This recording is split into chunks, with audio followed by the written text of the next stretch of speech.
He stood at gate for to be motionless, guarding a flag-draped casket like it held the last heartbeat of a forgotten war. Passengers watched, confused. The airport manager barked orders. Step away from the flag, but the Marine didn't move, not an inch. His gloved hand clung to the stars and stripes as if letting go would mean losing something far greater. What the crowd didn't know was this wasn't just military protocol, it was personal. This Marine wasn't escorting cargo, he was bringing home his fallen brother. But when security tried to remove him, the terminal became a silent battlefield. Between cold policy and sacred duty, a 6-year-old girl would ask one haunting question, and that changed everything. What happened next left an entire airport in tears, and reminded a divided nation what honor truly means. Before we dive deep into this story, subscribe to the channel so you never miss powerful and thought-provoking stories. Let's go in deep, sir. I'm going to have to ask you to step away from the flag. His words attempted authority, but landed with unease, lost beneath the weight of what stood before him. Just inches from a flag-draped casket, his hand hovered uncertainly. The Marine didn't budge. His white-gloved hand remained firm, placed over the stars and stripes as if his touch alone could keep the world from forgetting. His back was a pillar, straight and unshaken, his eyes locked forward like a man guarding more than just a memory. Around him, travelers froze mid-step. Conversations faded into nothing. A thick silence wrapped around gate for the B, where no gunfire rang.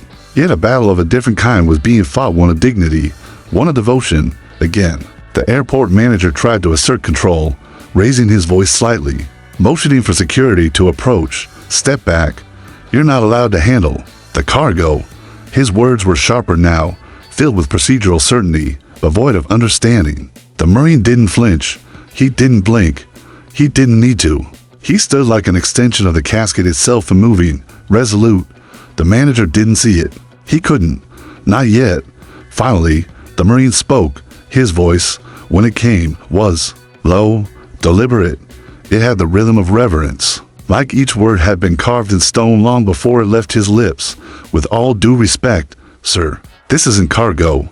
His gaze didn't waver. His tone didn't rise, but the meaning hit with thunder. This is a Marine. He paused, and I will not leave his side. The words didn't just sound like a vow, they were one. A TSA agent stepped forward, a clipboard in hand, irritation looming in his posture. Look, we have protocols. You're delaying operations. The Marine's head turned, slowly, deliberately. His eyes met the man's. There are protocols, he said, voice quiet, but edged with steel. And then, there is honor. Behind him, the flag stretched across the casket like the closing lines of a sacred prayer, no wrinkles, no flaws. Beneath it rested Corporal Jake Morrison, 23, killed in action. He had made it home, but not the way anyone wanted. Jake wasn't just another name in a report. He was his Marine, the one he drilled beside, the one he joked with, the one whose arm he threw around when Jake sprained his ankle in the rocky hills of Afghanistan. And now he was carrying him one final time. This was no formality. It was a sacred assignment, a vow given not to ranks, but to brotherhood. From the moment the casket touched ground, it became his charge. No delays, no detachments, no excuses. But airports didn't see that. They saw timelines, baggage belts, customer satisfaction. One more delay to clear.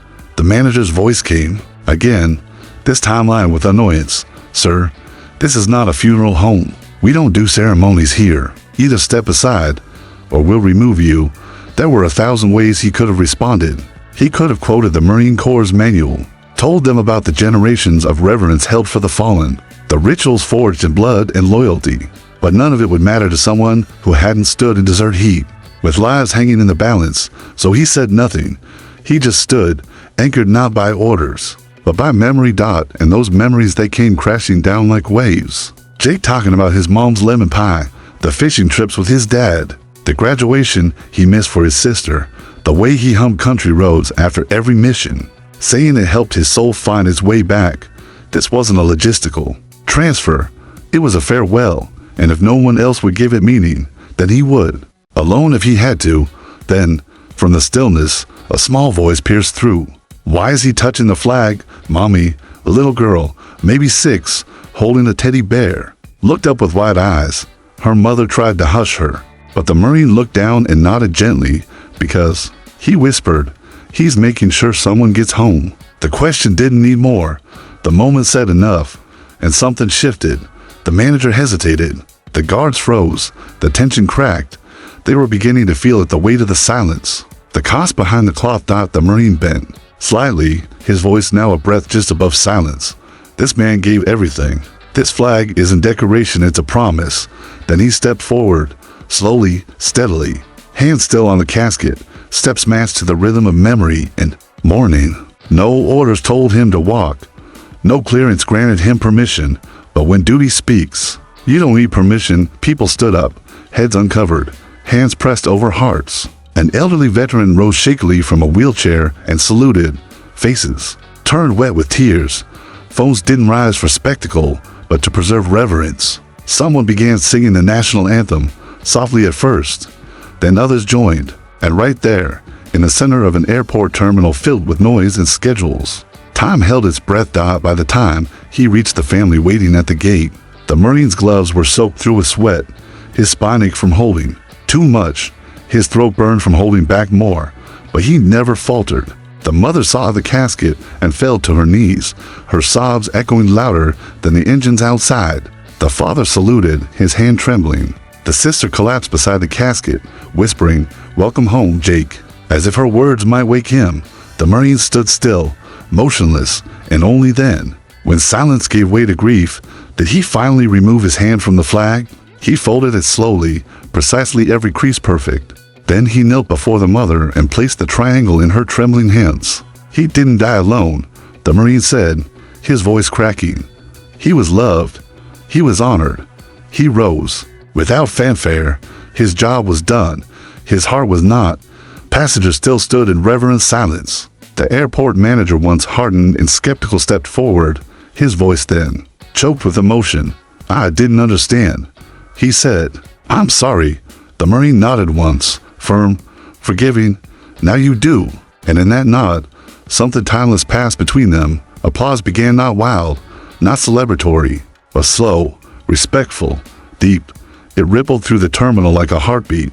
For a brief moment, America remembered not just the war or the loss, but the soul behind the uniform, the promise behind the flag, the cost behind the freedom.